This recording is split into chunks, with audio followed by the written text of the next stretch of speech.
We have Lara Logan out here on the corner tonight filming a documentary about Roseanne Boylan. Oh, all right, good. Hey, Lara Logan, one of my heroes. I remember you on 60 Minutes, and I always love watching your reporting. This is Jonathan Mellis, by the way. And you got Daniel Rodriguez on the line, too. Hey, she's getting mic'd up. Give her 1 second or she'll come say something. But yeah, we have some of our, I don't know if Roger on the phone, some low lights out here blowing the SARS, some Antifa, or Syncraft Antifa. Yeah. Yeah, hey, they're representing the low life out there. All right. Yeah. You know, like fascists like to scream over the truth. That's all they got. So, yeah. Who else on the phone call? Who else on the call? Because we have a lot of people recording this, so I want to make sure I get everybody's names and stuff, okay? Yeah. Well, yeah, this is Jonathan Mellis, and this is Daniel Rodriguez, and you can call me DJ if you like. My friends and family call me DJ. It's the government that calls me Daniel. Alrighty. And please come talk to you guys. I really would like to talk to Miss Logan whenever she's ready.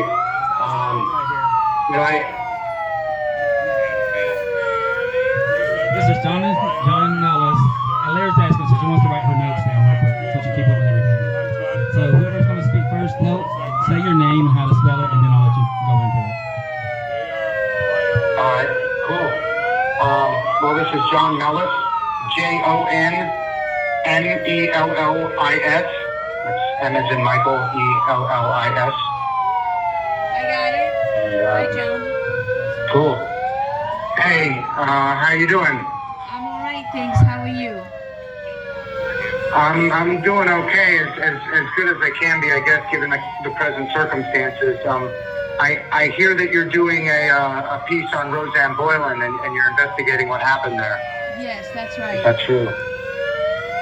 Well, you know, I can give you my experience, the same as I've told every single congressman that came in here to visit us, the same as that I told the chairman of the city council, Phil Mendelson, when he came in, and the same that I've told Dennis Prager, and also written about on Gateway Pundit.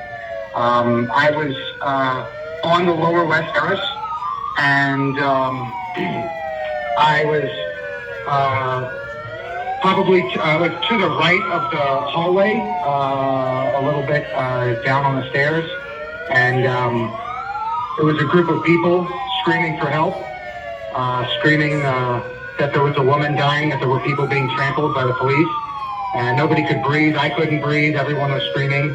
I went down and around the bottom of the group on the stairs and up the left side, and as I came around the corner up, I noticed bodies on the ground and people screaming for help, screaming that there's a woman being killed by the police, that there's a woman dying.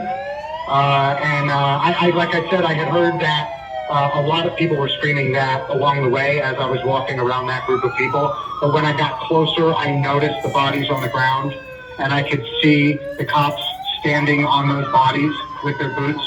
And there was violence going on towards the protesters who were trying to help those people that were on the ground.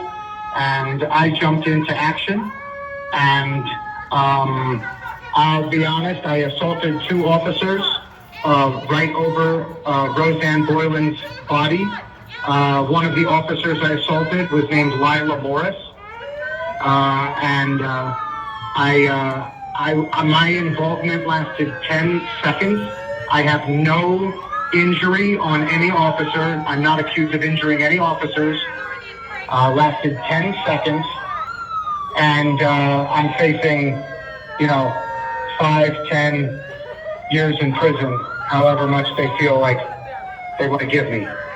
So, I have a website that I put together. If you would like to get to know any of us J6ers in our own words, including this story about Roseanne Boylan, if you scroll down in my website, there is actually a section dedicated to Roseanne Boylan and the different reporting that's been done by Gateway Pundit, Epic Times, and other sources. And there's pictures, there's videos. It is the name of the website, Miss Logan, is wearegoodmen.com. Very simple. Did you say wearebigmen.com? No, wearegoodmen.com. We are good men. Yep. Because we are good men. And we are facing very serious prison time. There's over a dozen men facing very serious prison time because we tried to help Roseanne Boylan. Yeah, Roseanne Boylan, rest in peace. How long have you been? Yeah, we lost. How long have you been behind bars without a trial? 28 months. I have been without a trial and without even a bond hearing.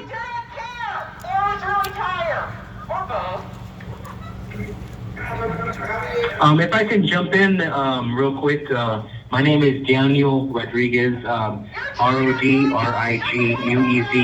and let me tell you, we saw a lot of bad actions from the officers that day. I just want to say that personally, I grew up in Southern California and experienced quite a bit of corruption from the police officers there, and I like to name them as the industry sheriff, California sheriff, and industry, city of industry.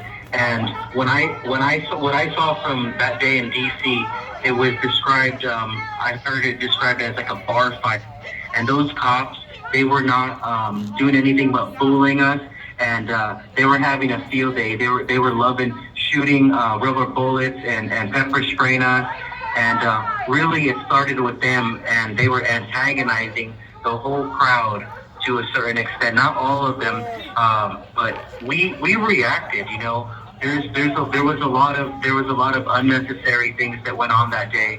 If you want to even rewind it before that, all that day could have been avoided. We've now learned that the higher ups knew that we were angry and there was going to be a potential for violence that day. They didn't put up that proper fencing. They did it the next day, like it was no issue to put up the right fencing. They declined to have National Guard put up there. There was we've learned through a lot of trials that have come out that there were undercover FBI and undercover officers in the crowd that day antagonizing us. So there is government actors in the crowd. They were fomenting a lot of discord, and you know, the higher ups knew that they were going to put their officers in danger. They used them as pawns, and you know, some did get injured, but that all could have been avoided. And we do know that we were there to support our president, support our Constitution, and a fair election. And with all that we found out with what's going on, all the way up to Christopher Wray and Merrick Garland, there was a lot of deception going on out there with the Hunter Biden laptop. So we were upset that day, and we were tired of being ignored. You know, so that there was certainly reasons for us to be out there. Pitches of all walks of life, all colors, all ages, veterans, police officers, just common folk, you know, factory workers, whatever you want to say. We were all out there. People of God, Christians, you know. We might have taken it a little bit too far, but you know, we didn't kill any officers that day. We didn't kill one cop that day. So it was us. It was Roseanne Boylan, Ashley Babbitt, what is it? Benjamin Phillips, Evan Greason. Yeah. So. Guys, bear with her. She's taking notes. And if we wanted an Go ahead. If we wanted an armed insurrection, if we wanted to hurt people, I think that we would have had one at least officer killed that day. But we didn't want to kill anybody that day. Yeah, we would have brought arms too. Okay, 1 second. I'm listening and I'm taking notes. So. Yes, ma'am. If you have any questions, we'd be happy to answer. You know, I've been screaming from the roof. This is John Mellis again. I've been screaming from the rooftops. I know Tommy Tatum has been screaming as well.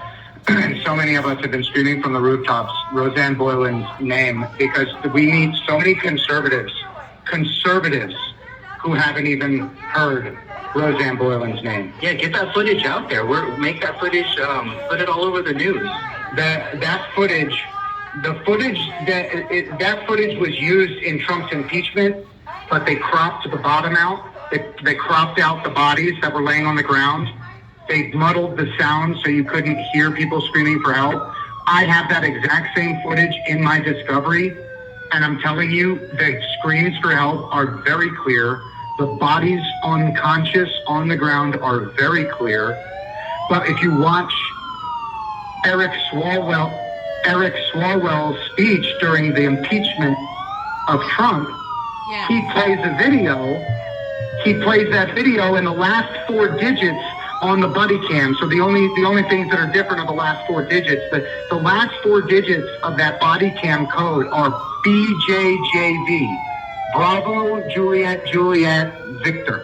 Okay? BJJV. Okay? Yep, I At 16:27, I believe, is the timestamp. That's exactly And right. you'll see. Yeah.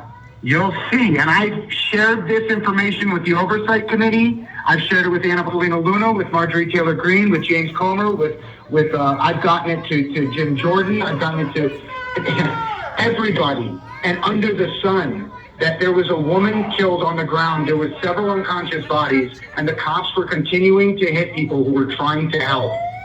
It was insane. I understand that, not everybody acted perfectly that day, and I get that there needs to be punishments for some people and things need to happen.